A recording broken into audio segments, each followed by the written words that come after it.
Čau! Dnes je velikonoční pondělí a já vám řeknu, kolik na mě bylo kluků. Takže bylo tady 13 kluků, z toho nějací tatínci a tohle video bude na téma psací stůl. Psací stůl mám hned vedle mé toaletky, salonku krásně.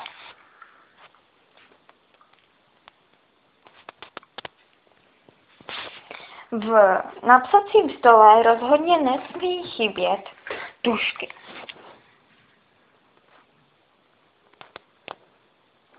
Nesmí tu ani chybět papírky. A vůbec tu nesmí chybět ani kalendář. No a další věc, kterou tady mám, je tato úžasná krabička. Tuto krabičku jsem dostala od kamarádky a uvnitř jsou takové věci na ozdobu, různých výkresů, nadpisů a podobně. Barva třpitivá.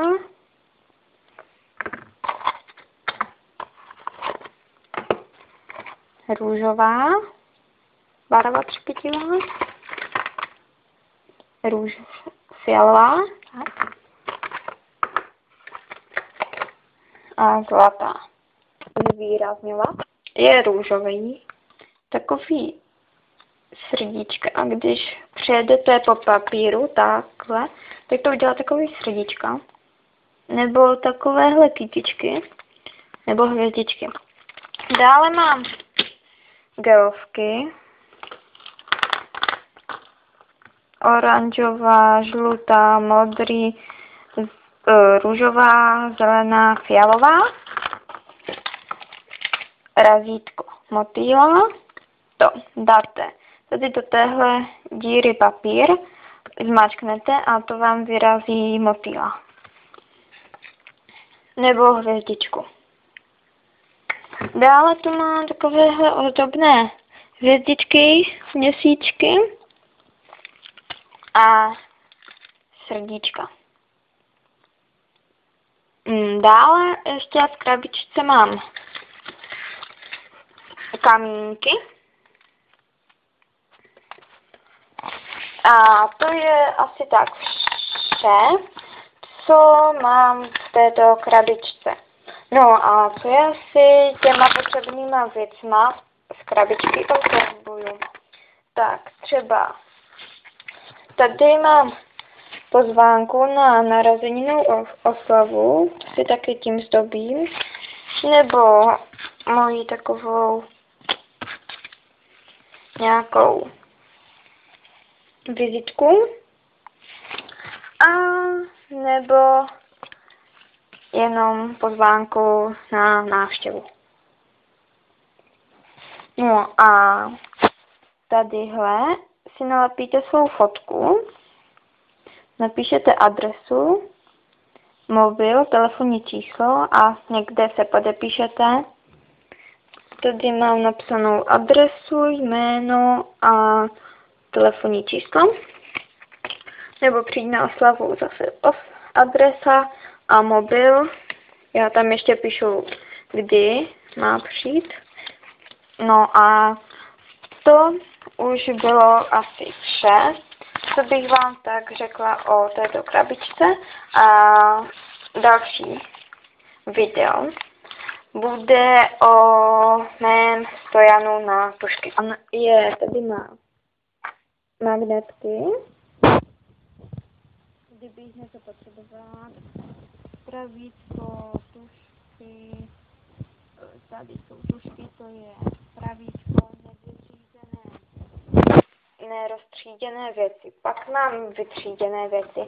A to je pastelky fixy,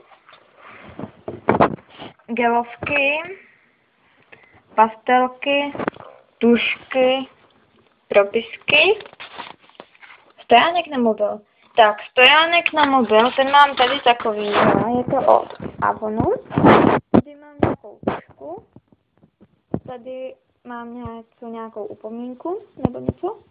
A mobil. Mobil tu zrovna nemám, protože s ním natáčím. Dále mám takovéhle razítka. Otevřete, narazíte a vám se tam objeví čtvereček. Dále nesmí chybět ani rozvrh hodin.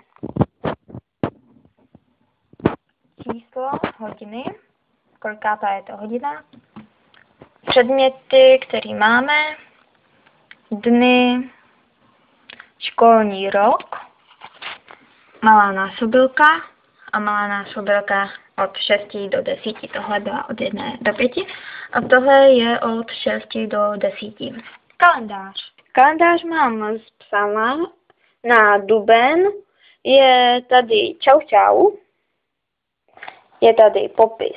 Je to středně velký pes a bla bla bla bla bla. Charakteristika, užití a zvláštní nároky. Je tady napsaný, když slunce vychází. Vychází tady 6:32 a zachází 19:39. Začíná pondělím, je tady napsaný den, kolikátýho je a svátek. A je pondělí 2. a svátek má Erika. Dále je to od pondělí do neděle. Neděle je vždycky taková červená. A je tady měsíc, kolikátý je to týden v roce. A tady jsou psí jména. Dnes je 8. Ne, je pondělí už. A to nemám přetočený, takže jsme tady. Je 9. dubna, je 15. týden, svátek má Dušan a pes má Jonatán. A tady k červeným písmem je napsaný, že je velikonoční pondělí. Je tady Dalmatín, popis, charakteristika, užití a zvláštní nároky. Lampička nesmí chybět. Mapa. Diář. Koupila jsem si ho v Hranicích. Mám takový ještě 2. Mám takovýhle 2. Jeden pro moji sestřenici. Na něm je, myslím, cenovka 39 korun. Takže byl docela drahý. Ale já jsem si ho koupila, protože se mi strašně líbil. 2012. Je tu takovýhle malý kalendář. Pak tu je jméno, adresa, telefon, mobil a e-mail a fax. Kalendář. A tady už je normální kalendář. Je tu měsíc, je tady prosinec 2011 až leden. Pondělí 26. svátek má Štěpán. Tady je druhý svátek vánoční, je to 52. týden. Tady je už poprvé 2012.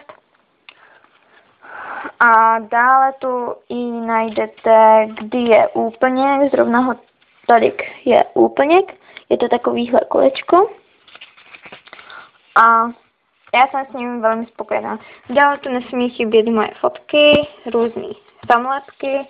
Další fotka, jak jsem byla v první třídě. Gumy. Do této skříně se nepodíváme, jelikož tam mám nabíječky a tašky. Tady je to o něco lepší, tam mám různé desky a učebnice neboli pracovní sešity z minulých roků. Pokladničky, kterých nic není. Tady jsou další pokladničky a různé ozdoby. Tu mám myšku a tuhle kytičku, ta je úplně bezvadná, protože jsem dostala na narozeniny od kámošky a je úplně úžasná. Tak. Vlastně tady má takovýhle čudlík, to zmáčknete a ona se vám vlastně svěsí dolů. Je to úplně úžasná věc. Tak jo, to bylo moje video a těšte se na další video. Ahoj!